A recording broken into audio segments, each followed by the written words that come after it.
Pada minggu ini kita akan memperingati hari apa? Hari Pentakosta. Berikan dulu tepuk tangan.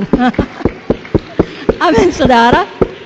Nah, Pentakosta berasal dari bahasa Yunani atau bahasa Greek yang artinya hari ke-50. Pentakos, 50-an.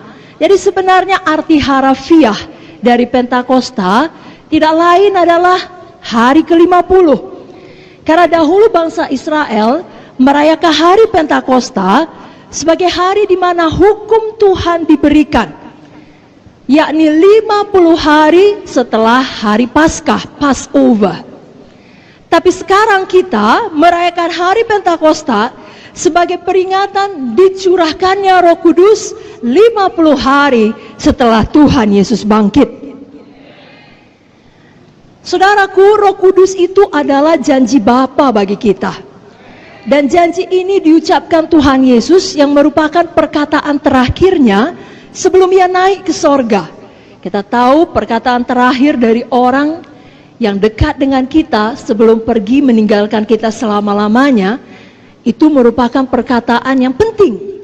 Bahkan bisa jadi yang sangat penting, paling penting. Demikian dengan Tuhan Yesus. Kita buka dari Kisah 1 ayatnya ke-4 sampai 5. Bukalah Alkitab kita dari Kisah Para Rasul 1 ayatnya ke-4 sampai 5. Dapat Bapak Ibu Saudara? Mari kita baca bersama-sama. 1, 2, 3 ya. Pada suatu hari ketika ia makan bersama-sama dengan mereka, ia melarang mereka meninggalkan Yerusalem dan menyuruh mereka tinggal di situ menantikan janji Bapa. Yang demikian katanya, telah kamu dengar daripadaku, sebab Yohanes membaptis dengan air, tapi tidak lama lagi kamu akan dibaptis dengan Roh Kudus. Apakah janji Bapa? Baptisan Roh Kudus. Dan ini diteguhkan lagi dalam Kisah 2 ayat 38 sampai 39 melalui perkataan Petrus. Kisah 2 ayat 38 sampai 39. Mari kita baca bersama-sama. 1, 2, 3 ya. Jawab Petrus kepada mereka, bertobatlah dan hendaklah kamu masing-masing memberi dirimu dibaptis dalam nama Yesus Kristus untuk pengampunan dosamu, maka kamu akan menerima karunia Roh Kudus. Sebab bagi kamulah janji itu, dan bagi anak-anakmu, dan bagi orang yang masih jauh, yaitu sebanyak yang akan dipanggil oleh Tuhan Allah kita. Jadi janji ini tersedia bagi semua kita yang percaya.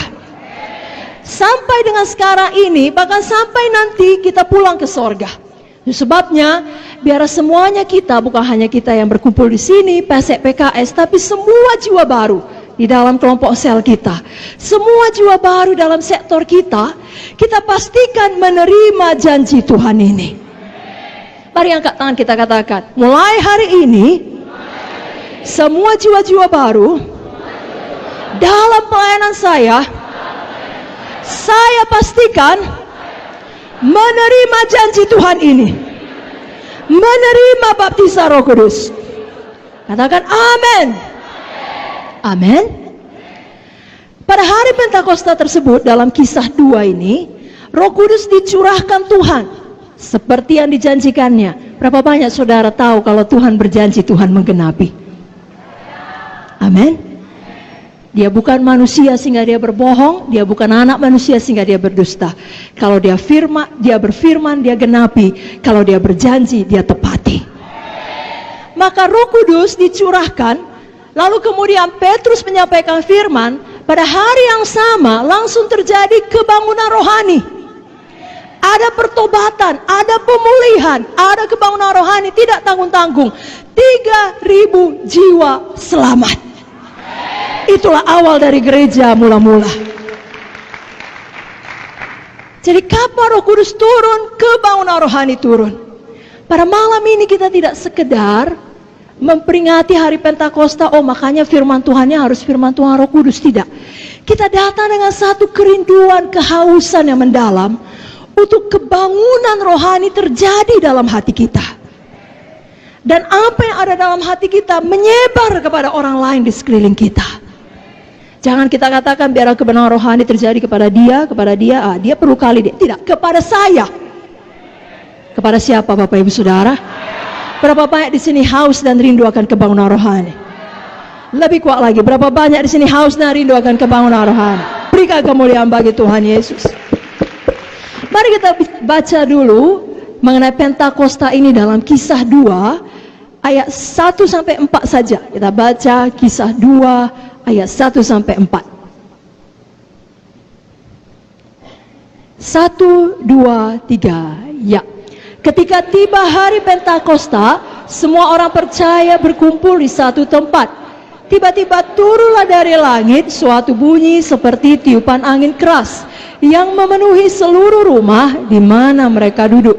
Dan tampaklah kepada mereka lidah-lidah seperti nyala api yang bertebaran dan hinggap pada mereka masing-masing.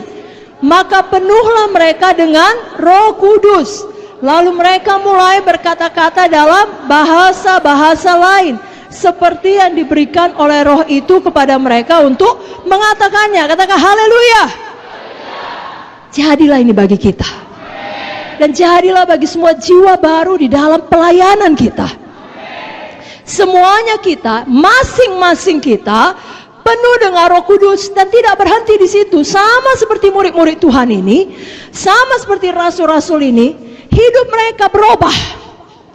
Lalu mereka mengadakan kebangunan rohani. Itu sebabnya biar malam ini kita diingatkan, hidup kita terus berubah menjadi hidup yang menang, menjadi hidup yang berkuasa di akhir zaman ini, menjelang kedatangan Yesus kedua kali. Kita tidak bisa sebelah mata hidup seakan-akan kita hidup selamanya. Tidak. Suatu saat kita semua akan mati. Suatu saat kalau kita belum mati, Yesus akan datang kedua kali. Dan menurut akselerasi yang terjadi pada zaman sekarang di mana kita hidup, tidaklah mustahil Yesus datang pada malam ini atau esok hari atau minggu depan atau kapan saja. Itu sebabnya di tengah-tengah dunia yang begitu jahat, begitu gelap, kejahatan merajalela, kita perlu menjadi terang, kita perlu menjadi garam, dan tidak ada jalan, tidak mungkin kita mampu melakukannya sambil kita berjuang untuk nafkah kita, untuk hidup kita dengan kekuatan sendiri, tidak mungkin. Hanya ada satu jalan, yakni dengan kuasa Roh Kudus. Amin, Bapak Ibu Saudara. Itu sebabnya mulai malam ini biar masing-masing kita penuh dengan Roh Kudus. Masing-masing. Tidak ada PKS yang berpikir, oh aku nggak penuh kali pun tidak apa-apa, pesekku paling penuh, dia yang mengurus sektor kami. Atau sebaliknya, yang suami berkata, istriku BDS, dia paling penuh Roh Kudus. Atau sebaliknya, istri berkata, suamiku takut akan Tuhan, dia paling penuh Roh Kudus. Masing-masing kita penuh Roh Kudus. Amin. Sama seperti yang kita baca tadi. Di sini dikatakan, tampaklah kepada mereka lidah-lidah seperti nyala api yang bertebaran dan hinggap pada mereka. Pada mereka? Lebih kuat, pada mereka? Mari angkat tangan kita, ikut-ikut doa ini dengan sungguh-sungguh, katakan, mulai malam ini Tuhan, kami masing-masing penuh Roh Kudus. Kami memiliki hidup yang berubah, yang menang, yang berkuasa, menjadi saksi Tuhan di akhir zaman ini, menunggu kedatangan-Mu yang kedua kali. Kami semua berjaga-jaga, hidup dalam Roh, dipimpin oleh Roh, biar semuanya kami, seluruh sidang GKI, mengalami kebangunan rohani. Jadilah ini bagi kami di dalam nama Yesus. Dan semua kita berkata, berikan tepuk tangan bagi Tuhan Yesus. Nah, tadi judul firman Tuhan mengenal Roh Kudus dan dipenuhkan dalam Roh Kudus. Jadi mari kita ingat, siapakah Roh Kudus sebenarnya? Yang pertama, Roh Kudus adalah seseorang, bukan sesuatu. Roh Kudus adalah seorang pribadi. Apa Bapak Ibu Saudara? Nah, kalau kita melihat Roh Kudus sebagai kuasa, saya perlu penuh Roh Kudus supaya saya berkuasa. Supaya saya bisa menjadi saksi Tuhan yang dinamis. Saya perlu penuh Roh Kudus supaya saya bisa menjadi saksi Tuhan yang mengabarkan Injil kemana-mana. Dia adalah kuasa. Maka kalau kita melihatnya sebagai kuasa, kita tidak merasa perlu membina hubungan pribadi dengannya. Karena kuasa itu adalah sesuatu. Tapi kalau kita selalu mengingat Roh Kudus sebagai seseorang, sebagai pribadinya Tuhan, maka kita mengerti ada Tuhan hidup di dalam saya.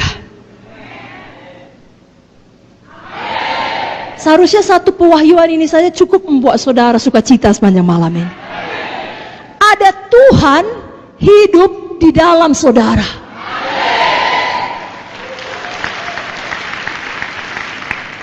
Saya ulangi, ada siapa di dalam saudara? Tuhan yang bagaimana? Tuhan yang hidup, yang menciptakan langit dan bumi dengan perkataan, yang adalah Alfa dan Omega, yang adalah yang awal dan yang akhir, yang memegang segala kuasa, yang maha tahu. Itu yang hidup dalam saudara. Namanya Roh Kudus. Jadi dia adalah seseorang. Dan kalau kita mengingatnya sebagai seorang pribadi, maka kita mengerti bahwasanya tiap-tiap hari kita perlu membina hubungan pribadi dengan dia. Semakin mengenal dia, lebih intim, lebih dalam. Saudaraku masih ingat Galatia 5:22? Apa itu saudaraku? Buah roh. Mari buka Alkitab saudara. Buah roh. Galatia 5 ayat 22. 1, 2, 3 ya. Tetapi buah roh ialah kasih, sukacita, damai sejahtera, kesabaran, kemurahan, kebaikan, kesetiaan, kelemah lembutan, penguasaan diri. Tidak ada hukum yang menentang hal-hal itu. Saudaraku, Roh Kudus sebagai seorang pribadi punya perasaan. Hanya seseorang dan bukan sesuatu yang bisa mengasihi. Hanya seseorang yang bisa merasakan sukacita. Jadi, Roh Kudus adalah pribadi yang punya perasaan, yang hidup di dalam kita. Marilah kita belajar tiap-tiap hari punya hubungan pribadi dengan Roh Kudus lebih dalam, lebih intim. Oleh sebab itu, jangan duka citakan hati Roh Kudus. Apa Bapak Ibu Saudara? Saya mau tanya, bisa Roh Kudus berduka cita? Bisa, karena dia seseorang. Dia bisa merasakan. Mari kita buka ayatnya dari buku Efesus 4 ayat 25 sampai 30. Efesus 4 ayat 25 sampai 30. Dapat Bapak Ibu Saudara? Mari kita baca dengan kuat-kuat. Bapak Ibu Saudara siap? 1, 2, 3 ya. Karena itu buanglah dusta dan berkatalah benar seorang kepada yang lain. Karena kita adalah sesama anggota. Apabila kamu menjadi marah, janganlah kamu berbuat dosa. Janganlah matahari terbenam sebelum padam amarahmu. Dan janganlah beri kesempatan kepada iblis. Orang yang mencuri, janganlah ia mencuri lagi. Tapi baiklah ia bekerja keras dan melakukan pekerjaan yang baik dengan tangannya sendiri, supaya ia dapat membagikan sesuatu kepada orang yang berkekurangan. Janganlah ada perkataan kotor keluar dari mulutmu, tapi pakailah perkataan yang baik untuk membangun di mana perlu, supaya mereka yang mendengarnya beroleh kasih karunia. Dan janganlah kamu mendukakan Roh Kudus Allah yang telah memeteraikan kamu menjelang hari penyelamatan. Amin. Jadi ada beberapa perkara yang dapat membuat Roh Kudus di dalam kita berduka cita. Tapi malam ini kita hanya melihat 2 perkara saja. Yang pertama, jangan berbohong, jangan berdusta. Katakan, saya tidak mau berbohong, saya tidak mau berdusta. Ini yang dituliskan dalam ayat 25 tadi. Karena itu buanglah dusta dan berkatalah benar seorang kepada yang lain, karena kita adalah sesama anggota. Anggota apa? Anggota tubuh Kristus. Jangan saling mendustai karena kita satu tubuh, satu keluarga Allah. Saudaraku, dalam Mazmur 119 ayat 163 dikatakan, aku benci dan merasa jijik terhadap dusta, tetapi Tauratmu ku cintai.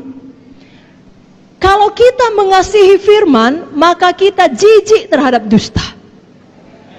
Benci kepada dusta adalah tidak benar, tidak seharusnya benar, walau disayangkan dalam beberapa occasion itu benar. Pernyataan yang mengatakan banyak orang Kristen biasa bohong.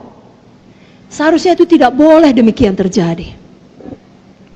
Kita adalah orang-orang yang jijik terhadap dusta, jijik, benci kepada kebohongan, tapi sebaliknya kita mengasihi firman Tuhan. Saudaraku, jangan berbohong supaya kita lepas dari hukuman. Anggap apa? Nanti minta ampun, darah Yesus tersedia. Tidak. Tiap kali kita berbohong, kita menduka citakan Roh Kudus dalam hati kita. Nah, kita mengeraskan hati kita terhadap Dia. Itu membuat kita lebih tidak sensitif dalam mendengar suaranya. Karena sebagai anak Tuhan, pada waktu saudara mau berbohong supaya lepas dari hukuman, pasti Roh Kudus bicara. Siapa yang jujur? Roh Kudus bicara kepada dia kalau mau buat dosa. Puji Tuhan, semua jujur. Misalnya dosa bohong yang kita bicarakan sekarang, Roh Kudus bilang, terima konsekuensinya. Memang kau salah, memang kau lupa, memang kau lalai. Kau akan menerima disiplin, kau akan dimarahi, kau akan dipermalukan, kau akan menerima hukuman. Tidak apa-apa. Yang penting jangan kau berbohong. Tapi kita keraskan hati. Kita teruskan berbohong supaya kita lepas dari hukuman. Malam ini kita bertobat. Katakan amin dengan kuat. Adalah lebih penting kita tidak membuat Roh Kudus berduka cita, karena Dialah asal semuanya.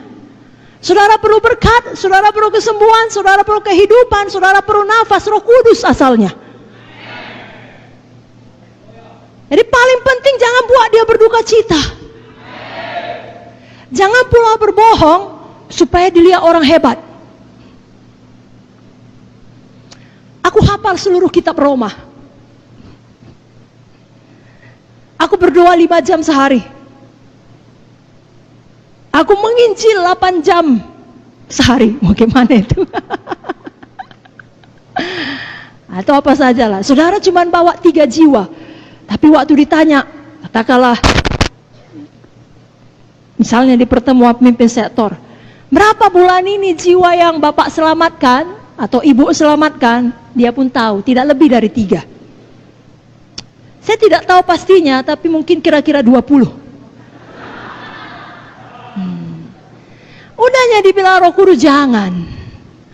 Berapa jiwa baptisan? Ya kira-kira 12. Satunya cuman.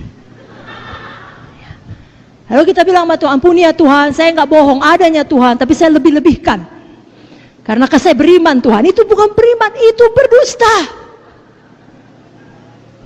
Amin. Siapa mau bertobat? Tidak menduka citakan Roh Kudus.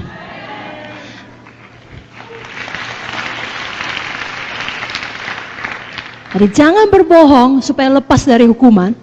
Jangan pula berbohong supaya kita dipikir lebih hebat dari yang sebenarnya. Tapi ada satu bohong yang lebih parah dari kedua ini. Walau semua dosa sama saja di hadapan Tuhan, tidak bisa satu dosa pun masuk ke sorga. Tetapi di dunia ini, kalau bohong yang berikut ini dilakukan, itu hati sangat-sangat jahat. Bohong yang bagaimana? Yakni saudara berbohong mengenai sesuatu hal atau seseorang yang mengakibatkan perpecahan sesama anggota. Saudara baca tadi ayatnya kan? Ia mengakibatkan perpecahan sesama tubuh Kristus, sesama saudara. Dan ini diulangi lagi dari buku Amsal. Mari kita buka Amsal 6 Sama-sama kita buka Alkitab kita dari Amsal 6 ayat 16 sampai 19.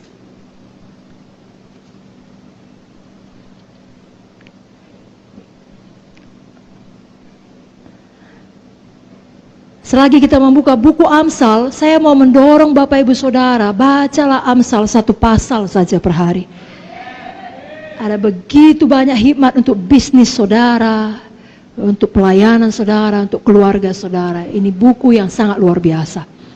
Baik, Amsal 6 ayat 16 sampai 19, kita baca dengan kuat-kuat. 1, 2, 3, ya. 6 perkara ini yang dibenci Tuhan, bahkan 7 perkara yang menjadi kekejian bagi hatinya.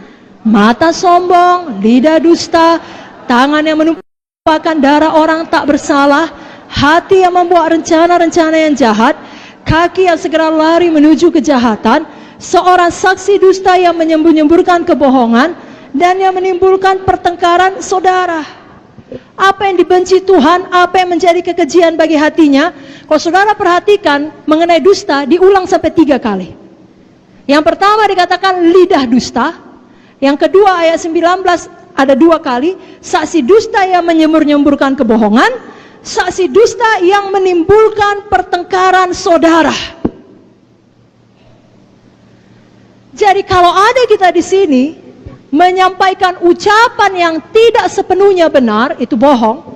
Lalu kemudian ucapan yang tidak benar itu dan tidak baik itu mengakibatkan hubungan di antara kita menjadi rusak, Tuhan benci.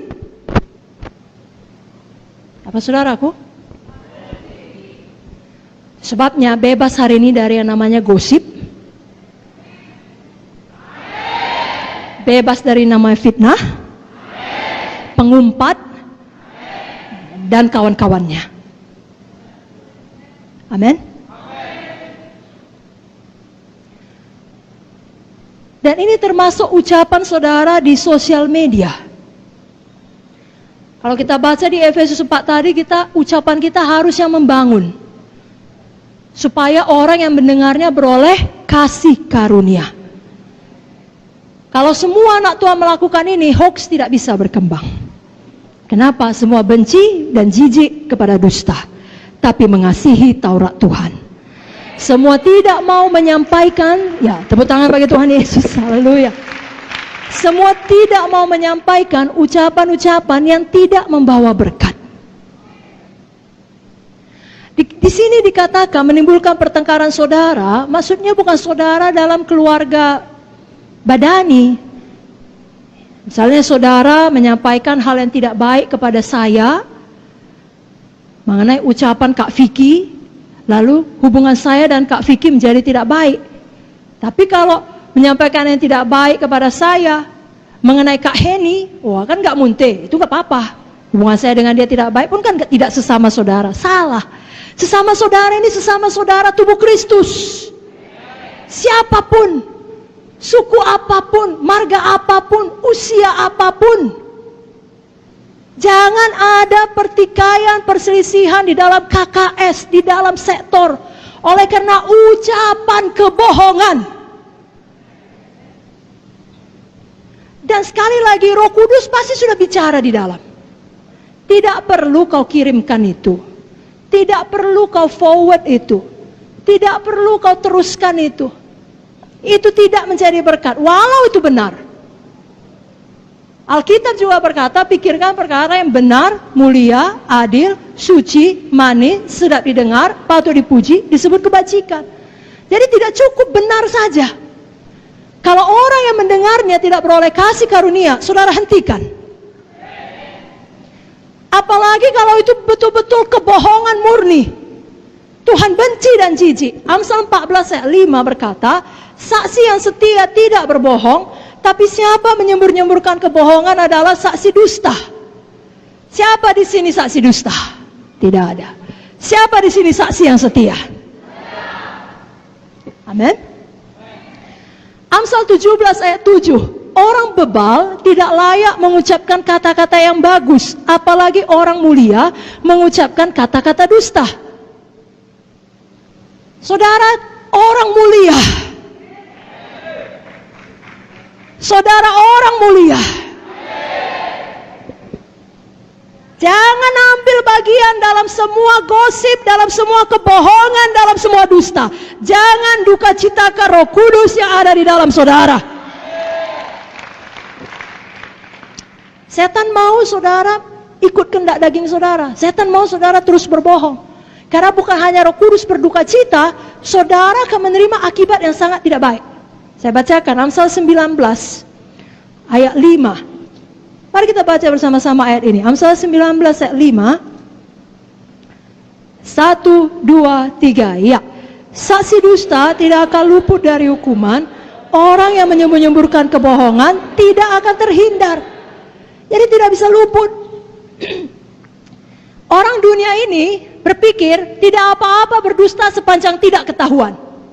Tapi Alkitab mengajarkan walaupun tidak ketahuan oleh orang yang bersangkutan, oleh bos, oleh pemimpin, oleh keluarga, oleh siapalah yang bersangkutan, tapi Tuhan tahu dan tidak bisa luput dari hukuman. Dan diulangi lagi di ayat 9. Mari baca bersama Amsal 19 ayat 9. 1, 2, 3. Ya. Saksi dusta tidak akan luput dari hukuman. Orang yang menyembur-nyemburkan kebohongan akan binasa. Kita tidak mau ini akhir hidup kita. Kita mau berkemenangan. Amin saudaraku. Itu sebabnya pada malam ini kalau Roh Kudus bicara, jangan keraskan hati. Jangan duka citakan Roh Kudus. Yang artinya saudara keraskan hati, saudara pilih, tidak, aku mau bohong. Apapun dibilang aku bohong. Aku kekurangan. Mesti kuambil sebagian dari persembahan KKS ini. Aku akan bohong dalam laporanku, misalnya. Atau apa sajalah. Roh Kudus bilang jangan. Ada jalannya diberkati. Jalan terang, jalan kejujuran. Saudara keraskan hati. Tidak, aku tidak mau. Aku mau bohong. Saudaraku, itu hidup di dalam gelap. Artinya saudara memilih untuk hidup tidak lurus, tidak jujur, sembunyi-sembunyi. Saudara memilih untuk hidup belat-belit. Tahukah saudara, satu kebohongan akan membawa kepada kebohongan berikutnya, dan berikutnya, dan berikutnya, dan berikutnya, dan lebih besar, dan lebih besar, dan lebih besar. Putuskan itu, bertobat sungguh-sungguh. Datang kepada terang. Jangan lagi lakukan pelayanan, lakukan bisnis, lakukan apa saja, lakukan hubungan dalam sembunyi-sembunyi. Jangan. Tahukah saudara, setan adalah bapa kegelapan, dia ada di dalam gelap. Datanglah kepada terang. Hiduplah jujur, hiduplah lurus.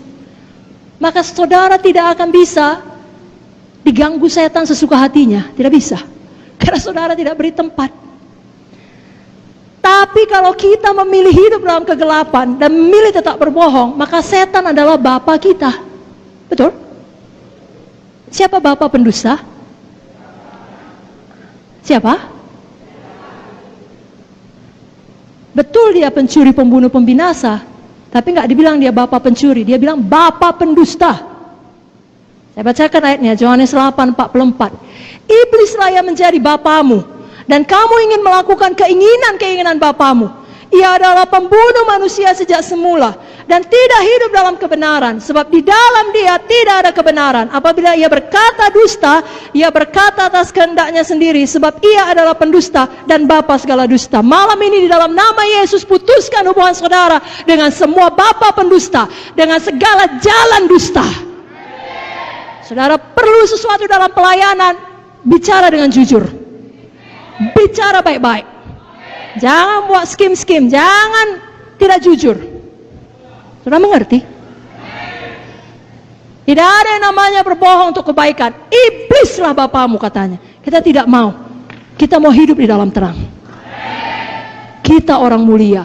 Mulut kita bukan mulut orang bebar. Mulut kita bukan mulut orang fasik. Mulut kita adalah mulut orang benar, orang mulia. Dan Amsal berkata, mulut orang benar mengeluarkan hikmat seperti sarang madu. Bibir orang benar mengembalakan banyak orang. Lidah orang benar seperti perak pilihan. Itulah saudara, saudara, saudara, dan saudara. Dan itu asalnya dari Roh Kudus yang ada dalam saudara. Amin. Jadi yang pertama, jangan bohong. Jangan duka citakan Roh Kudus dengan berbohong. Yang kedua, jangan terus marah. Jangan dendam. Jangan simpan sakit hati. Dengan kata lain, jangan beri tempat bagi iblis. Dalam ayat 26 tadi, Efesus 4 dikatakan, apabila kamu menjadi marah, janganlah kamu berbuat dosa. Janganlah matahari terbenam sebelum padam amarahmu. Janganlah beri kesempatan kepada iblis. Jadi jangan biasakan terus marah dan berdosa. Jangan biasakan jadi orang yang selalu negatif. Sudah pun baik semua, Tuhan sudah lindungi, KKS saudara menang, tidak ada bom, tidak ada hujan. Ya, tapi kemudian tidak ada jiwa baru. Itu memang tidak baik ya. Itu memang hal yang kurang baik. Lalu saudara marah-marah. Atau katakanlah ada jiwa baru, semua hadir kecuali satu orang. Lalu saudara marah. Semua yang hadir saudara marahi, bukan dia yang salah. Sudah mengerti? Jangan jadi orang demikian. Jangan jadi pemimpin yang demikian.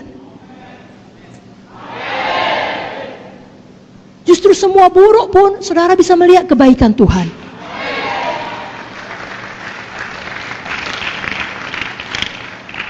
Saya ulangi, belum semua mendapatnya.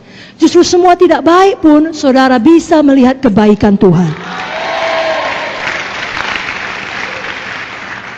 Karena saudara tahu saya masih hidup. Saya belum dipanggil Tuhan, tandanya ada yang baik menanti saya di depan. Ada yang baik yang harus saya kerjakan. Walau semua ini kacau, saya belum pulang ke sorga, berarti ada kebaikan Tuhan. Begitu. Tapi kalau selalu melihat ini salah, itu kurang, ini tidak baik, pemarah. Kan kita tidak mau jadi orang munafik, saudaraku. Maksud saya adalah, saudara menyampaikan banyak firman di KKS saudara, tapi di dalam keluarga saudara, saudara adalah seorang teror. Saya nggak bilang teroris ya, teror. Maksudnya, kalau saudara seorang ayah pulang kerja, semua anak saudara ketakutan. Bapak udah pulang, semua sembunyi. Kenapa? Saudara pulang, cas. Mana makan? Terus sebaliknya, kalau saudara ibu-ibu, mama udah balik dari BDS. Dari BDS.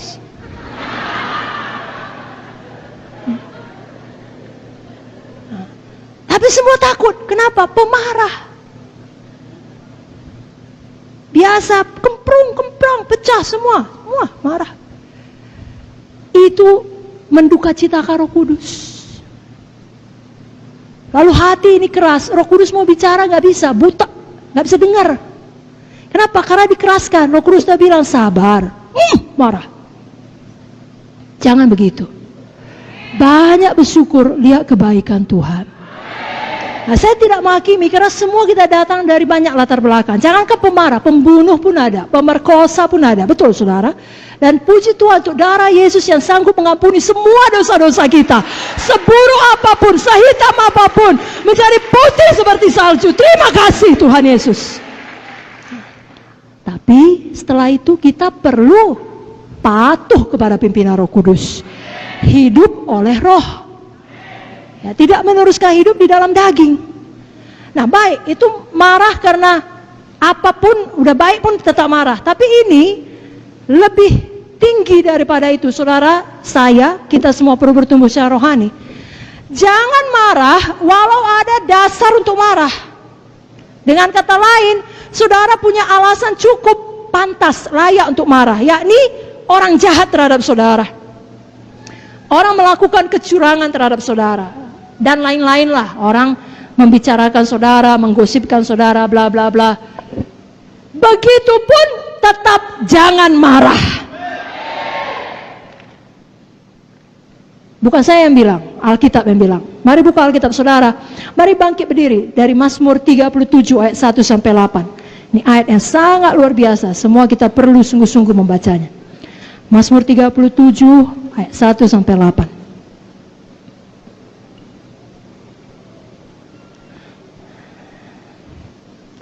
Dapat saudaraku? 1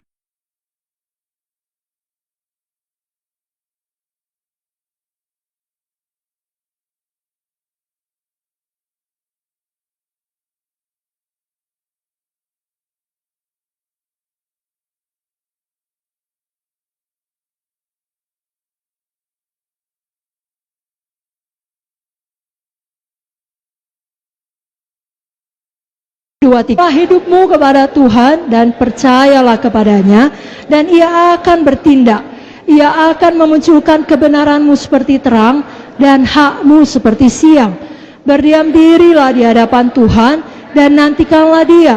Jangan marah karena orang yang berhasil dalam hidupnya, karena orang yang melakukan tipu daya. Berhentilah marah dan tinggalkanlah panas hati itu. Jangan marah, itu hanya membawa kepada kejahatan. Coba ulangi 3 kali bagian terakhir. Jangan marah, itu hanya 1, 2, 3 ya. Jangan marah. Lagi. Amin. Bila sama kiri kanan. No maya-maya. Silakan duduk Bapak Ibu Saudara. Jadi betul ada orang jahat. Saya mau tanya, di tempat kerja saudara ada orang jahat? Ada? Dalam keluarga saudara semua baik?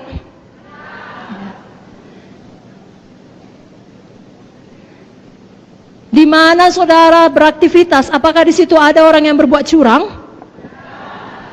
Pantaskah kita marah? Pantas. Tapi apakah kita marah? Kenapa? Karena Roh Kudus di dalam.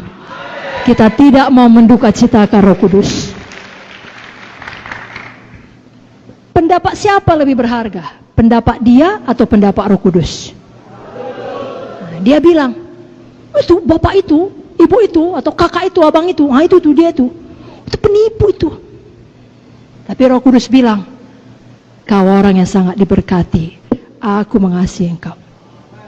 Lalu orang tersebut kemudian bilang, itu pemalas, itu jahat itu, namanya aja PKS, namanya aja PSE, banyak utangnya itu. Panas hati kita, padahal udah kita lunasi semua utang kita. Itu hidup lama kita. Lalu memarah kita sama dia. Roh Kudus bilang, kau sangat dikasihi, kau luar biasa, kau anakku yang kekasih. Yang mana yang kita dengar?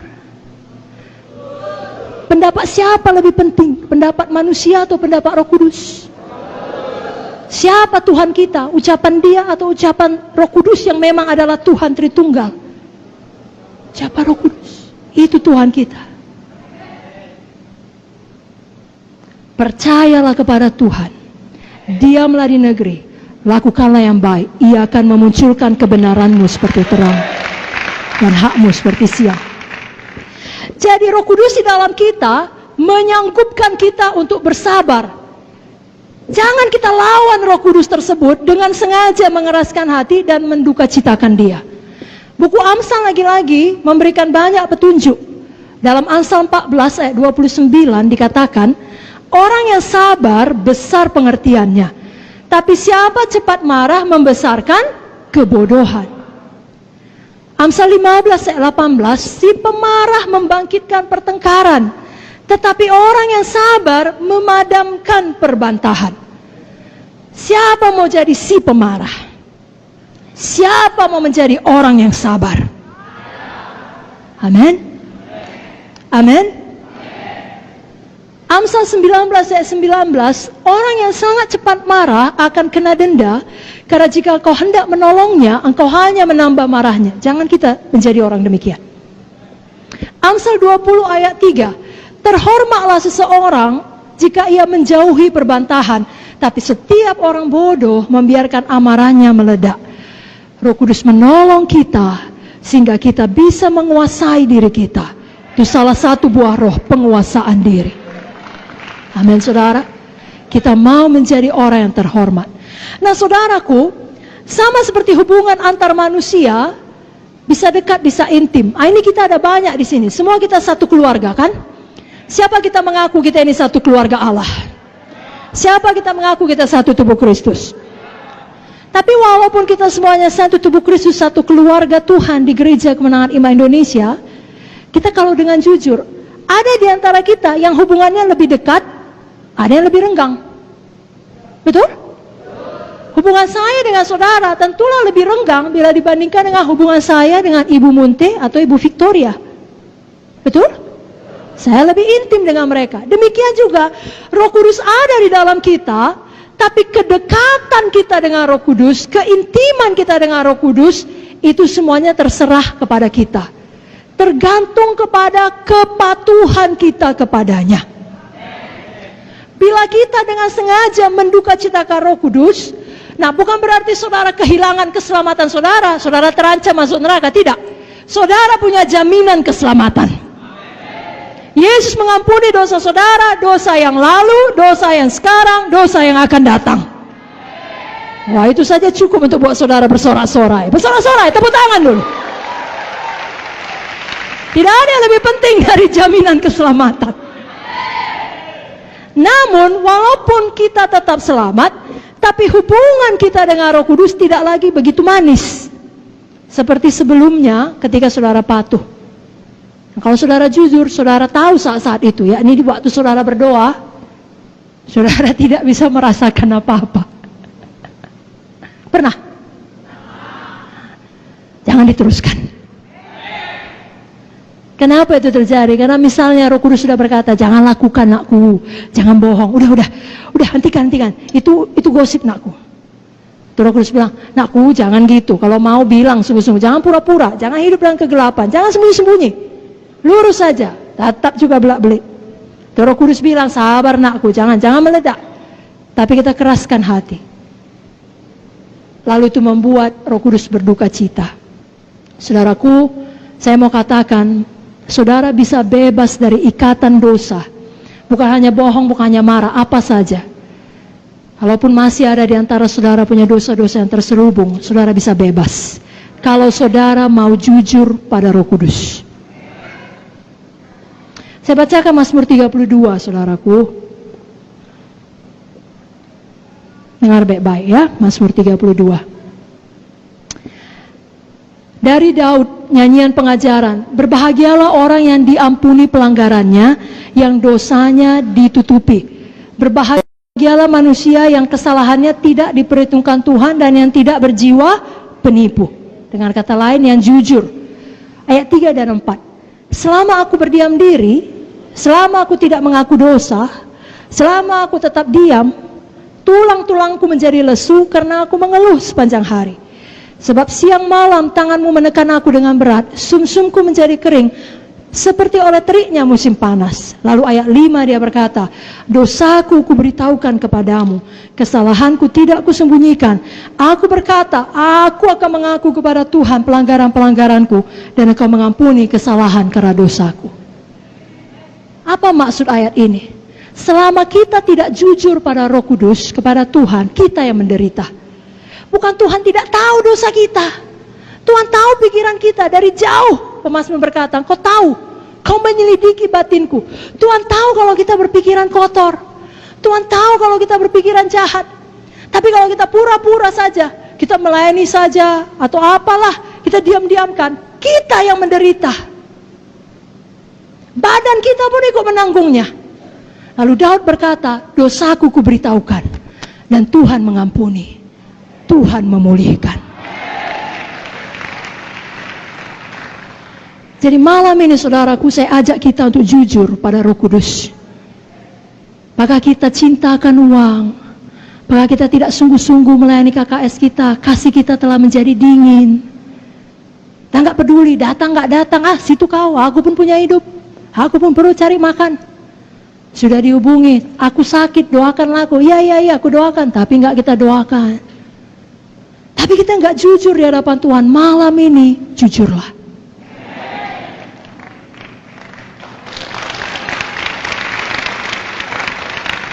Akui semuanya di hadapan Tuhan. Tuhan tahu. Selama ini pun Tuhan tahu.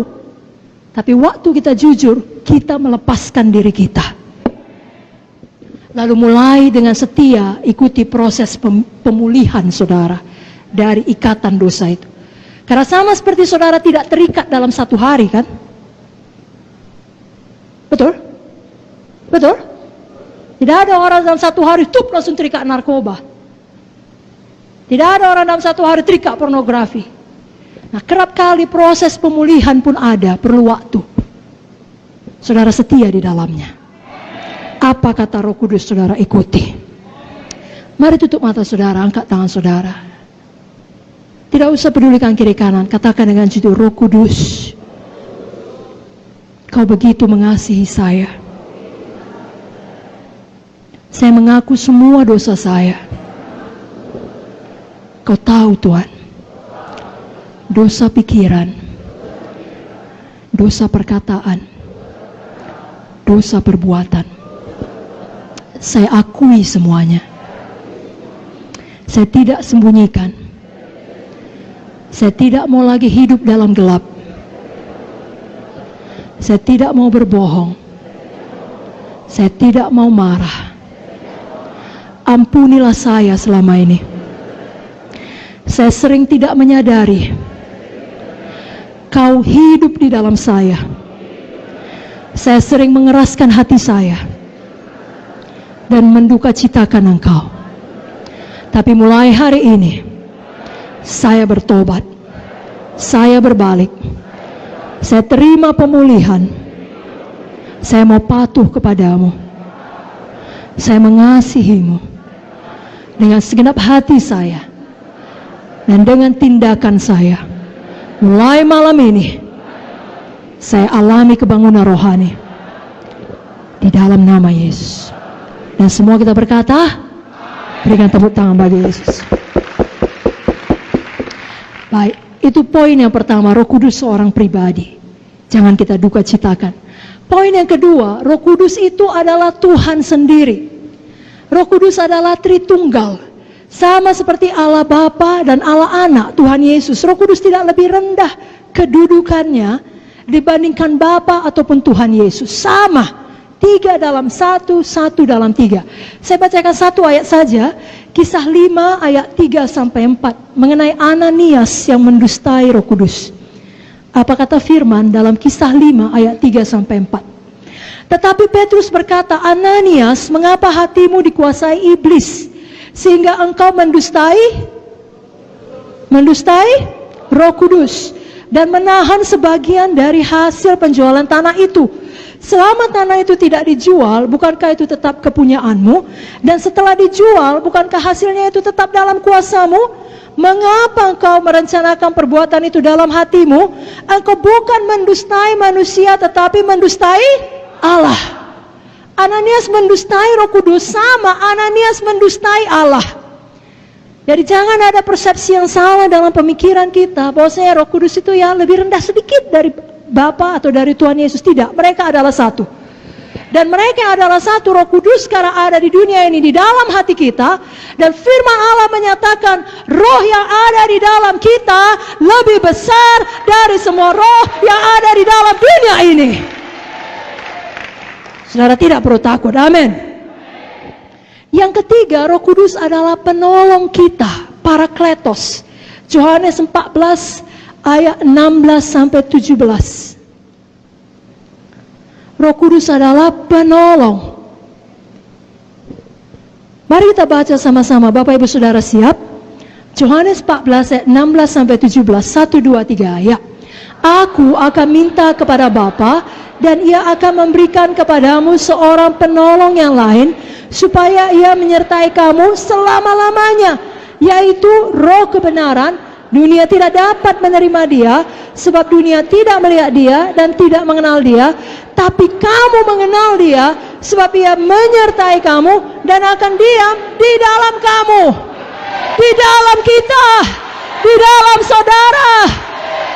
Ada Tuhan di dalam saudara, ada Roh Kudus di dalam saudara. Seberapa berat pun perjuangan saudara, Dia tidak pernah meninggalkan saudara. Dia ada di dalam saudara untuk menolong saudara. Untuk menolong saudara. Sebabnya kalau Dia bicara kita dengarkan.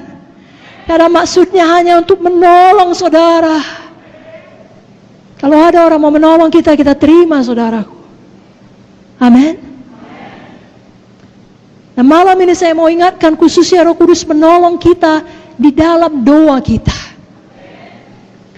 Kerap kali kita tidak tahu bagaimana harusnya berdoa, Roh Kudus menolong kita. Dalam Roma 8 ayat 26-27, mari kita baca lagi bersama-sama. Bukalah Alkitab saudara dari buku Roma 8 ayat 26 sampai 27. 1, 2, 3, ya. Demikian juga Roh membantu kita dalam kelemahan kita, sebab kita tidak tahu bagaimana sebenarnya harus berdoa, tapi Roh sendiri berdoa untuk kita kepada Allah dengan keluhan-keluhan yang tidak terucapkan. Dan Allah yang menyelidiki hati nurani mengetahui maksud Roh itu, yaitu bahwa ia sesuai dengan kehendak Allah berdoa untuk orang-orang kudus. Itulah baiknya Roh Kudus itu. Dia berdoa untuk orang-orang kudus. Dia memimpin kita dalam doa kita. Itu sebabnya saudaraku suka berdoa dalam bahasa roh. Saudara mungkin sudah pernah mendengar kesaksian yang mirip dengan ini. Bagaimana seorang hamba Tuhan pergi dalam mission trip ke luar negeri 3 bulan lamanya. Dalam satu ketika pada masa itu, tengah malam dia dibangunkan oleh Tuhan, tidak tenang hatinya. Dia tidak tahu apa yang salah. Tidak ada kabar, tidak ada sesuatu yang bahaya, tapi tidak bisa tenang hatinya, tidak bisa dia tidur. Lalu apa yang dia lakukan? Dia mohon Roh Kudus menolong dia berdoa. Maka dia mulai berdoa di dalam bahasa roh. Dia berdoa terus sampai kira-kira 1 jam. Ada damai Tuhan, dia tahu sudah beres, sudah selesai. Lalu dia pergi tidur. Nah ketika tidur dia mendapat mimpi. Di kota di mana dia tinggal ada keluarganya, adiknya masuk ambulans, dibawa ke rumah sakit, dinyatakan dokter sudah meninggal dunia. Dalam mimpinya itu dia ada di situ. Dia masuk ke dalam ruangan di mana adiknya terbujur kaku, terbaring. Lalu dia berkata, bangun, bangkit. Adiknya itu bangun, bangkit dan hidup kembali. Lalu dia bangun, dia ingat mimpi itu, dia bersyukur kepada Tuhan. Dia bahkan tidak menelepon ataupun menanyakan kabar. Begitulah Roh Kudus, begitu kuatnya dalam hati kita orang-orang percaya. Habis masa 3 bulan dari mission trip tersebut, dia pulang ke negaranya, ke kotanya. Adiknya menyambut dia di airport dengan sangat excited dan berkata, tahukah kau bang, waktu kau pergi kemarin, aku kena serangan penyakit, aku hampir mati. Tapi mujizat Tuhan, aku hidup kembali. Lalu abangnya berkata, apakah itu tanggal sekian, kira-kira jam sekian, tengah malam? Kok tahu? Roh Kudus mengatakannya. Saudaraku, Roh Kudus yang sama masih bekerja. Jadi Roh Kudus sangat baik. Ada orang berpikir Roh Kudus itu kejam. Kenapa dikatakan kejam? Karena Roh Kudus selalu membuat kita merasa bersalah akan dosa kita. Itu tidak benar karena tidak ada ayatnya. Roh Kudus membuat engkau merasa bersalah tiap kali kau berdosa. Justru sebaliknya. Mari buka Yohanes 16 ayat 9 sampai 11. Yohanes 16, saya bacakan ayat 8 sampai 11. Dan kalau ia datang, maksudnya Roh Kudus, ia akan menginsafkan dunia akan dosa, kebenaran dan penghakiman. Akan dosa karena mereka tetap tidak percaya kepadaku, akan kebenaran karena mereka pergi kepada Bapa, karena aku pergi kepada Bapa dan kamu tidak melihat aku lagi. Akan penghakiman karena penguasa dunia ini telah dihukum. Maksudnya apa? Dengarkan baik-baik. Yang pertama, akan dosa karena mereka tidak percaya kepada aku. Maksudnya Roh Kudus bukan membuat kita merasa bersalah akan dosa kita, justru sebaliknya.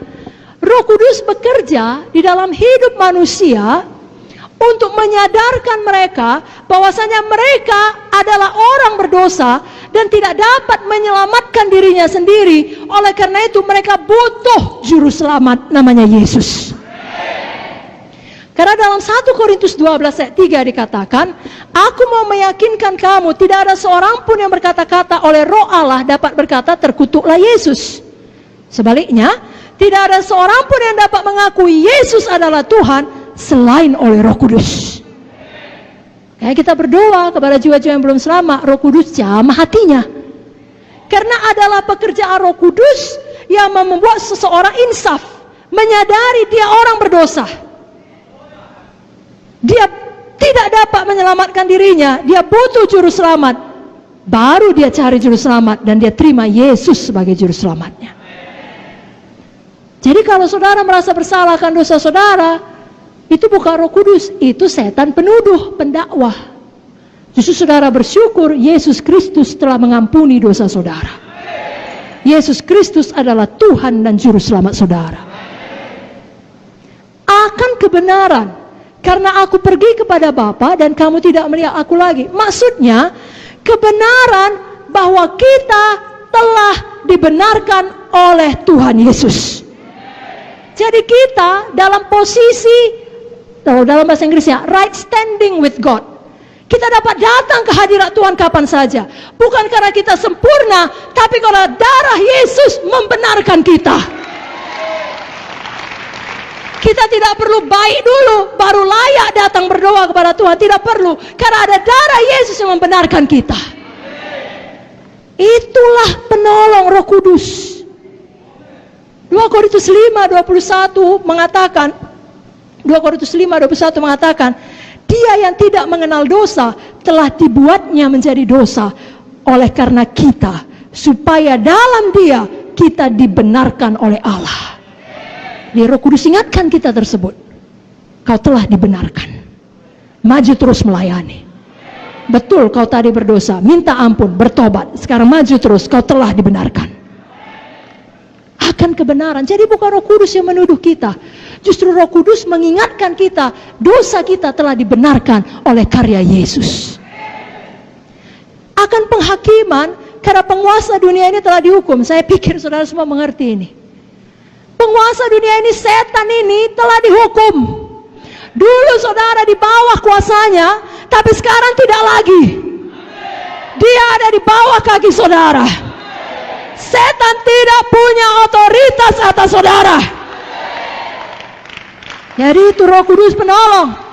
Dia ingatkan saudara, setan tidak berkuasa atas saudara. Itu sebabnya Roh Kudus dikatakan dalam Yohanes tadi, roh kebenaran. Dia ajari, dia ingatkan kita akan kebenaran itu. Yohanes 16 ayat 13 saya bacakan.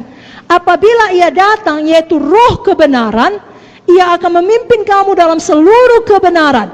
Sebab ia tidak berkata-kata dari dirinya sendiri, tapi segala sesuatu yang didengarnya itulah yang dikatakannya, dan ia akan memberitakan kepadamu hal-hal yang akan datang. Oh, luar biasa. Bayangkan saudara punya guru yang maha tahu, yang tahu semuanya, mau berdiam di dalam saudara, dan berkomitmen untuk tidak pernah meninggalkan saudara, apapun yang terjadi, dia mau mengajari saudara. Itulah kepenuhan Roh Kudus. Itulah yang perlu kita alami semakin dalam, semakin hari. Diajari kita. Dan dia adalah roh penghibur. Roh apa saudaraku? Roh apa saudaraku? Adakah kita malam ini yang butuh penghiburan? Saya pikir pasti ada, mengingat besarnya amin tadi ya. Betul saudaraku. Dan bukan hanya malam ini, saya pikir tiap hari kita butuh penghiburan. Nah, malam ini saya mau katakan penghiburan yang sejati hanya ada di dalam Roh Kudus. Sebabnya kalau hati saudara berat, datang pada Roh Kudus. Bicara pada Roh Kudus, dia ada di dalam saudara. Saya bacakan ayatnya, Yohanes 16 ayat 7. Yohanes 15 ayat 26, Yohanes 14 ayat 26. Saya mulai dari Yohanes 16 ayat 7. Namun benar yang kukatakan ini kepadamu adalah lebih berguna bagi kamu jika aku pergi. Sebab jikalau aku tidak pergi, penghibur itu tidak akan datang kepadamu. Tapi jikalau aku pergi, aku akan mengutus dia kepadamu. Yohanes 15:26. Jikalau penghibur yang akan kutus dari Bapa datang, yaitu roh kebenaran yang keluar dari Bapa, ia akan bersaksi tentang aku. Yohanes 14:26. Tetapi penghibur, semua berkata tetapi penghibur, yaitu Roh Kudus yang akan diutus oleh Bapa dalam namaku, dialah yang akan mengajarkan segala sesuatu kepadamu dan akan mengingatkan, semua berkata mengingatkan saya akan semua yang telah kukatakan kepadamu. Dia ingatkan firman yang pernah saudara baca. Dia ingatkan firman yang pernah diajarkan kepada saudara. Dia ingatkan firman yang saudara dengarkan seperti malam ini dan hari-hari sebelumnya sebelum hari ini. Dia ingatkan firman Tuhan. Bagaimana mungkin saudara tidak terhibur? Karena dia mengingatkan kita akan Tuhan Yesus dan akan firman Tuhan. Betapa kasih Tuhan bagi kita baru tiap hari. Betapa kasih Tuhan bagi kita kekal untuk selama-lamanya. Dia ingatkan saya dan saudara adalah manusia roh yang suatu hari akan pulang ke sorga. Dunia ini sementara, penderitaan zaman sekarang ini tidak dapat dibandingkan dengan kemuliaan kekal yang menanti kita kelak. Dia ingatkan kalau Tuhan di pihak saudara, siapakah yang dapat melawan saudara? Roh Kudus menghibur, Roh Kudus mengingatkan. Roh Kudus mengingatkan, Roma 8:39, tidak ada yang dapat memisahkan saudara dengan kasih Kristus. 7 kali orang benar jatuh, tapi ia bangkit kembali. Walau orang benar itu jatuh, dia tidak tergeletak, sebab Tuhan menopang tangannya. Kemalangan orang benar banyak, tapi Tuhan melepaskan dia dari semuanya itu. Dia ingatkan itu pada waktu masa kesusahan saudara. Pada waktu saudara sendirian di rumah sakit.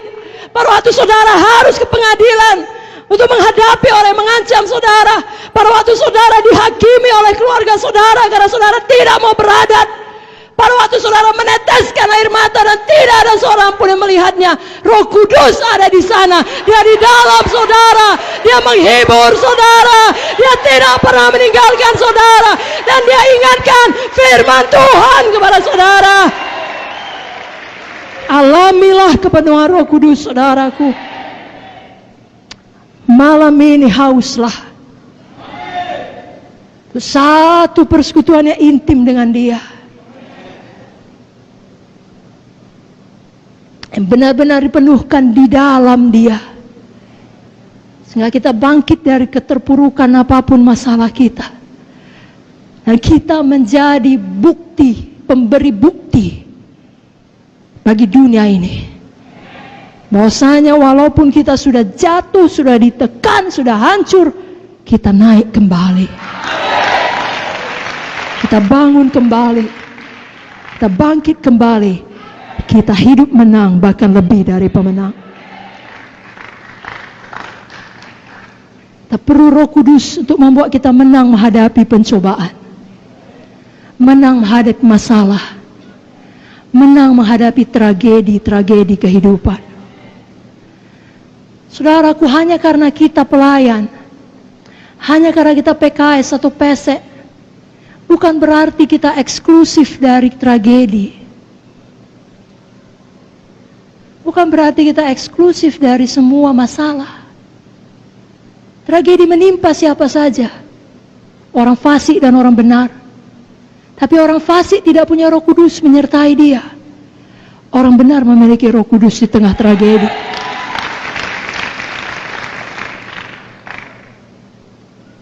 Jadi walaupun kita tidak mungkin terlepas dari penderitaan dunia ini, tapi kasih Roh Kudus di dalam kita, kuasa Roh Kudus di dalam kita, hikmat Roh Kudus di dalam kita, itu yang memampukan kita menanggung semua penderitaan itu.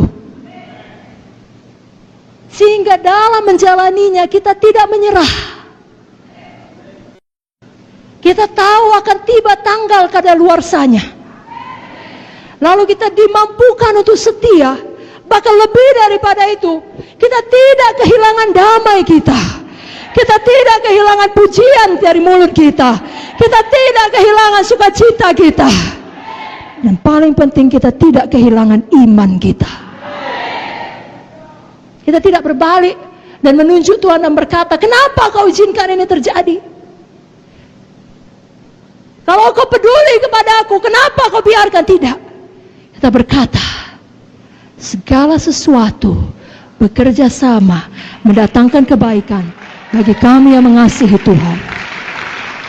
Walaupun aku berjalan dalam lembah kekelaman, aku tidak takut bahaya, karena Kau besertaku. Siapa yang membuat kita mampu mengatakan itu sesudah tragedi. Hanya Roh Kudus. Orang dunia akan berkata gila itu. Tapi kita berkata itulah Roh Kudus. Tidak mungkin kita dapat menanggung dengan kekuatan dan pikiran kita sendiri. Kita butuh kuasa supernatural. Itu sebabnya semua kita perlu betul-betul penuh Roh Kudus. Pada malam ini saya ingatkan Bapak Ibu Saudara, bukan hanya Bapak Ibu Saudara perlu penuh Roh Kudus. Semua jiwa-jiwa di dalam pelayanan Bapak Ibu Saudara. Semua keluarga Bapak Ibu Saudara. Jangan berpuas, sudah kubawa altar call, sudah mengaku dia Yesus Tuhan. Betul, bagus sekali.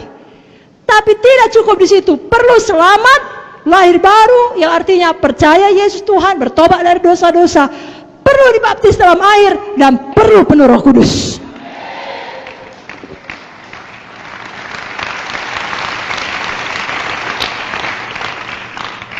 Saudaraku, bagus selamat, bagus baptisan air, sangat-sangat baik.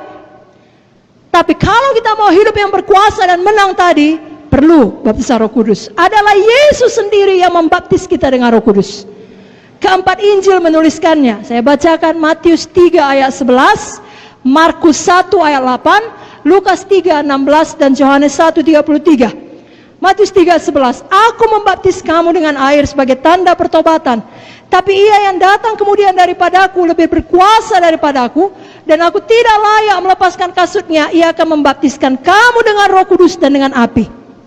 Markus 1:8, aku membaptis kamu dengan air, tapi ia akan membaptis kamu dengan Roh Kudus. Siapa membaptis? Yesus membaptis dengan Roh Kudus.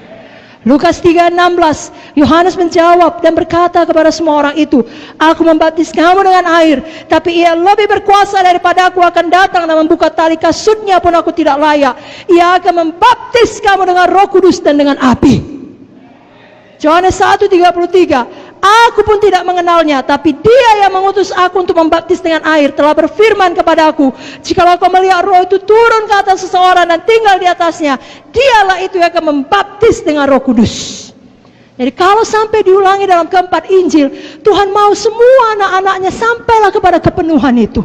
Selamat, baptisan air, baptisan Roh Kudus. Jadi mari kita PKS PSE berjuang sampai jiwa itu demikian. Lalu dia tinggal di rumah Tuhan.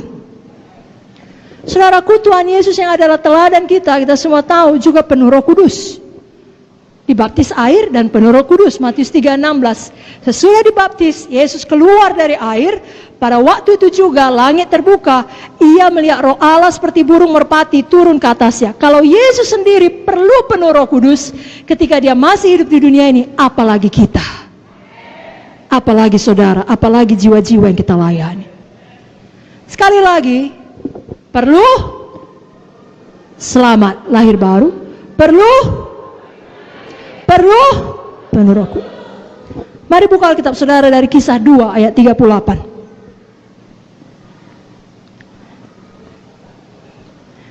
Mari kita semangat melayani jiwa-jiwa sampai mereka penuh Roh Kudus. Kisah 2:38. Jawab Petrus pada mereka, bertobatlah dan hendaklah kamu masing-masing memberi dirimu dibaptis dalam nama Yesus Kristus untuk pengampunan dosamu, maka kamu akan menerima karunia Roh Kudus. Tiga-tiga ada di situ. Bertobat itu selamat, lahir baru. Dibaptis dan menerima Roh Kudus.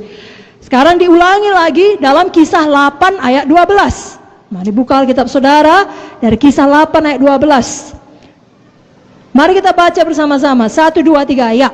Tapi sekarang mereka percaya kepada Filipus yang memberitakan Injil tentang kerajaan Allah dan tentang nama Yesus Kristus, dan mereka memberi diri mereka dibaptis, baik laki-laki maupun perempuan. Baguskah ini saudaraku? Bagus. Semua bikin tangannya bagus. Akan sangat bagus. Tapi apakah berhenti di situ? Apakah cukup? Tidak. Walau mereka sudah menerima Injil, dengan kata lain sudah selamat, dan bahkan mereka sudah memberi mereka dibaptis, baptisan air, apakah yang terjadi? Kisah 8 ayat 14-17. Mari kita baca di bawahnya 14-17. 1, 2, 3 ayat. Ketika rasul-rasul di Yerusalem mendengar bahwa tanah Samaria telah menerima firman Allah, mereka mengutus Petrus dan Yohanes ke situ. Setibanya di situ, kedua rasul itu berdoa supaya orang-orang Samaria itu beroleh Roh Kudus.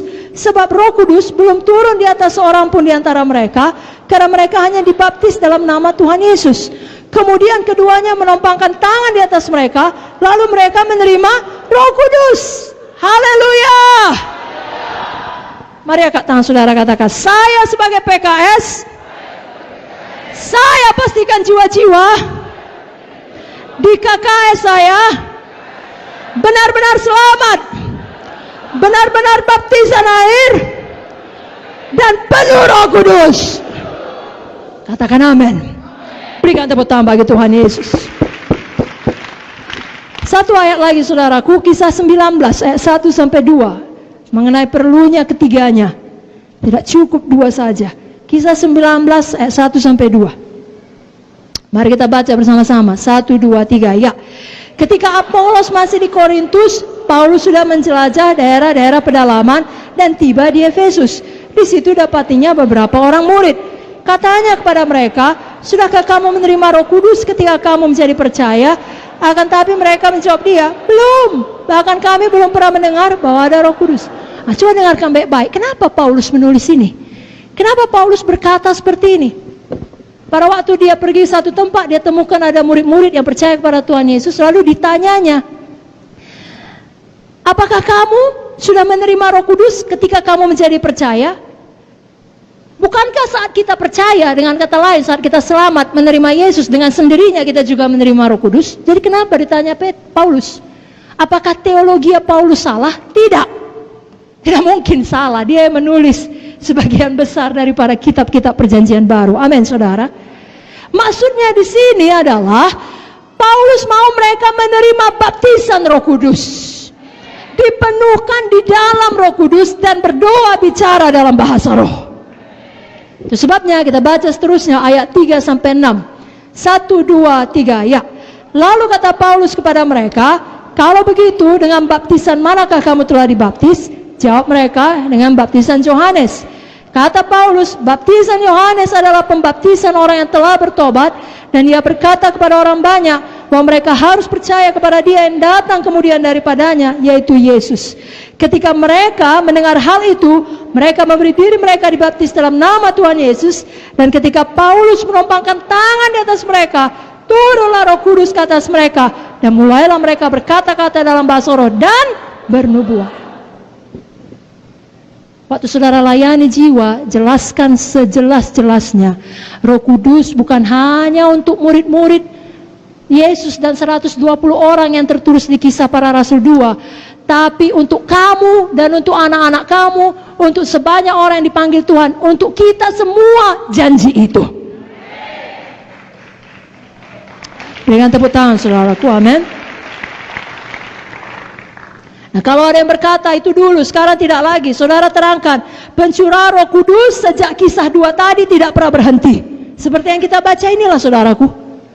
Apa yang kita baca di dalam Kisah 8 tadi, itu terjadi 5 tahun setelah Pentakosta di Kisah Para Rasul 2. Kalau saudara buka Kisah Para Rasul 10, cerita mengenai Cornelius dan keluarganya yang penuh Roh Kudus, itu terjadi 10 tahun setelah Pentakosta di Kisah Para Rasul 2.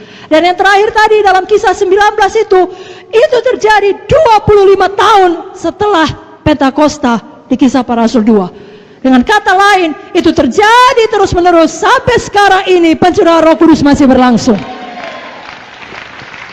Saya tanya saudara, bersemangat penuh Roh Kudus? Bersemangat memastikan jiwa-jiwa dalam pelayanan kelompok sel sektor saudara penuh Roh Kudus?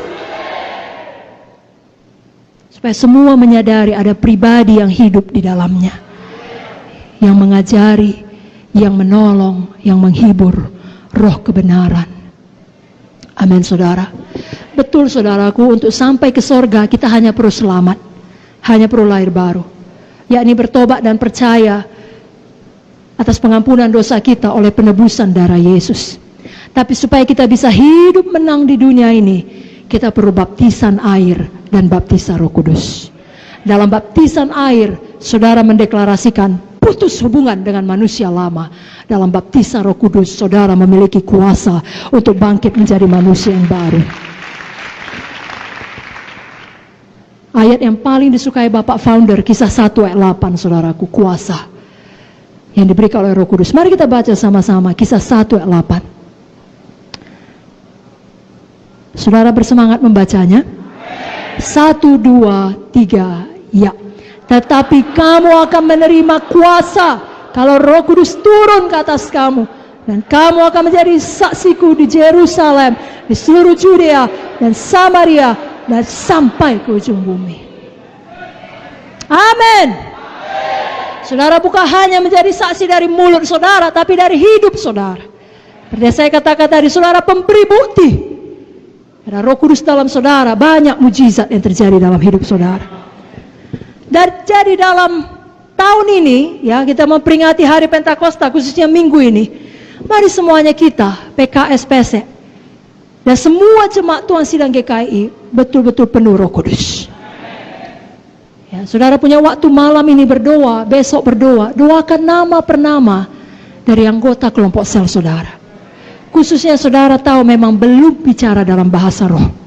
Biar hari Minggu ini semuanya berdoa dengan bahasa roh. Saya akan berikan ya beberapa perkara mengenai berdoa dengan bahasa roh itu penting. Kenapa? Yang pertama, kasih saya waktu 5-10 menit dan kita akan mempraktekkannya. Amin saudara. Yang pertama, berdoa dalam bahasa roh itu seturut dengan firman Tuhan. Jadi itu ada di Alkitab, ya, saya ambil dari 1 Korintus 14 ayat 2. Siapa yang berkata-kata dengan bahasa roh tidak berkata-kata kepada manusia tetapi kepada Allah. Sebab tidak ada seorang pun yang mengerti bahasanya, oleh roh ia mengucapkan hal-hal yang rahasia. Ayat 14-15, 1 Korintus 14. Jika aku berdoa dengan bahasa roh, rohku yang berdoa, tapi akal budiku tidak turut berdoa. Jadi apakah yang harus kubuat? Aku akan berdoa dengan rohku, tapi aku berdoa juga dengan akal budiku. Aku akan menyanyi dan memuji dengan rohku, tapi aku akan menyanyi dan memuji juga dengan akal budiku. Dalam 1 Korintus 14 ayat 18 dikatakan, aku mengucap syukur kepada Allah bahwa aku berkata-kata dengan bahasa roh lebih daripada kamu semua. Paulus yang mengatakannya, dia rasul yang sangat luar biasa. Tulisannya luar biasa, memberkati kita sampai saat ini. Itu diilhami oleh Roh Kudus. Dan jelas dikatakan, jangan melarang orang berkata-kata dengan bahasa roh. 1 Korintus 14 ayat 39. Karena itu saudara-saudaraku, usahakanlah dirimu untuk memperoleh karunia untuk bernubuat, dan janganlah melarang orang yang berkata-kata dengan bahasa roh. Jadi kalau ada jiwa saudara lain yang berkata bahasa roh itu aneh, katakan tidak aneh. Paulus tidak aneh. Kenapa? Karena memang Roh Kudus sendiri tidak aneh. Lalu katakan kepada dia, saya kan tidak aneh. Kita semua tidak aneh. Justru kita berdoa dengan bahasa roh akan menjadi pribadi yang lebih baik, pribadi dengan karakter Yesus. Lalu kalau ada jiwa saudara berkata, aku udah pernah hari itu didoakan dengan bahasa roh, tapi nggak langsung lancar. Makanya aku berhenti, katakan memang tidak langsung lancar. Kebanyakan orang waktu dibaptis pertama kali dengan Roh Kudus tidak langsung lancar bahasa roh. Sama seperti anak kecil manapun yang belajar satu bahasa, tidak langsung lancar. Nggak ada anak bayi, begitu keluar dari perut mamanya, haleluya mama, nggak ada saudaraku. Bahkan setelah 1 tahun pun mungkin yang cuma dia bisa bilang mama, mama, papa, nggak ada. Selamat pagi, saya perlu makanan, nggak ada. Tapi kalau 5 tahun dia sudah semakin bisa berbahasa dengan baik. Kalau dia orang Indonesia, berbahasa Indonesia. Jadi kalau baru penuh Roh Kudus, ya dia malu. Aku yang kubilang coba, papa, tidak apa-apa, dorong terus. Serahkan lidahmu kepada Roh Kudus. Lakukan dengan iman. Lakukan dengan iman. Lakukan dengan iman. Amin saudara. Sama seperti saudara, kalau saudara sudah lama dalam Tuhan dan bahasa roh saudara itu saja, minta pada Roh Kudus, lakukan dengan iman. Dia bisa berikan perbendaharaan bahasa roh yang lain kepada saudara. Berdoa dengan bahasa roh yang kedua itu membangun diri kita. 1 Korintus 14 ayat 4. Siapa berkata-kata dengan bahasa roh, ia membangun dirinya sendiri. Siapa yang tidak mau membangun dirinya? Tidak ada kan? Mari saya ganti pertanyaannya. Siapa mau membangun dirinya? Banyaklah berdoa dalam bahasa roh. Kan tidak ada kita yang berkata, oh aku udah hebat, aku udah sempurna, aku udah pelayan, aku tidak perlu dibangun lagi. Tidak ada kita yang berkata demikian.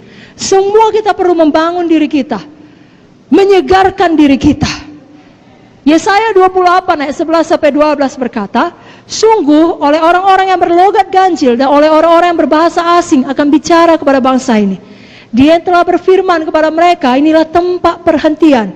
Berilah perhentian kepada orang yang lelah, inilah tempat peristirahatan, tapi mereka tidak mau mendengarkan. Kerap kali kita capek, badani, jiwani, kita butuh tempat istirahat, tempat perhentian untuk membangun diri kita kembali, menyegarkan kita. Cara yang terbaik berdoa dengan bahasa roh. Apalagi khususnya di dunia sekarang ini penuh dengan segala macam berita yang tidak baik. Maka dapat menjadi berita yang menakutkan, mengerikan, dan mengancam. Dunia penuh dengan persoalan, kesedihan. Tempat peristirahatan sejati adalah dalam persekutuan kita dengan Tuhan, bicara rahasia dengan doa bahasa roh. Contoh lainnya saudaraku, saya bacakan Yudas 1 ayat 20. Akan tetapi kamu saudara-saudaraku yang kekasih, bangunlah dirimu sendiri di atas dasar imanmu yang paling suci, dan berdoalah dalam Roh Kudus. Dengarkan baik-baik, berdoa dalam bahasa roh, membangun diri kita di atas dasar iman. Saudaraku, tadi kita sudah belajar Roh Kudus, roh penolong, roh kebenaran. Dia ajarkan, dia ingatkan akan firman Tuhan. Itu sebabnya tiap kali kita berdoa dalam bahasa roh, kita membangun diri kita di dalam iman. Ada kesaksian mengenai seorang pendeta, dia punya jemaat suami istri, jemaatnya setia. Suaminya orang baik, punya pekerjaan yang baik, tapi istrinya selalu sakit-sakitan, punya infeksi lambung. Minggu demi minggu, bulan dengan bulan, tahun demi tahun keluar masuk rumah sakit, tidak pernah berhenti. Dan bahkan ditakutkan itu akan berkembang menjadi kanker. Singkat cerita, suatu hari istrinya dipenuhkan oleh Roh Kudus dan mulai berbahasa roh. Dan tiap hari semakin penuh dengan Roh Kudus, semakin dalam kerinduannya untuk membaca firman. Maka dia pun mulai banyak membaca firman, berdoa lagi dalam bahasa roh, lebih banyak lagi membaca firman, khususnya ayat-ayat kesembuhan. Lalu janji Tuhan mengenai kesembuhan ilahi hidup dalam hatinya. Tidak lama, betul-betul sembuh, diperiksa, tidak ada lagi penyakitnya, tidak pernah kumat sekalipun. Kita tahu bahasa roh sendirian tidak menyembuhkan kita, tapi pada waktu kita berdoa dalam bahasa roh itu membuat kita beriman, membangun diri kita atas dasar iman. Kita lebih percaya kepada janji Tuhan. Tiap kali kita bicara dalam bahasa roh, kita dapat melakukan seperti itu. Kenapa? Karena pada waktu bicara dalam bahasa roh itu saja, itu kan kita melakukannya dengan iman. Jadi mari bangun diri kita di atas dasar iman.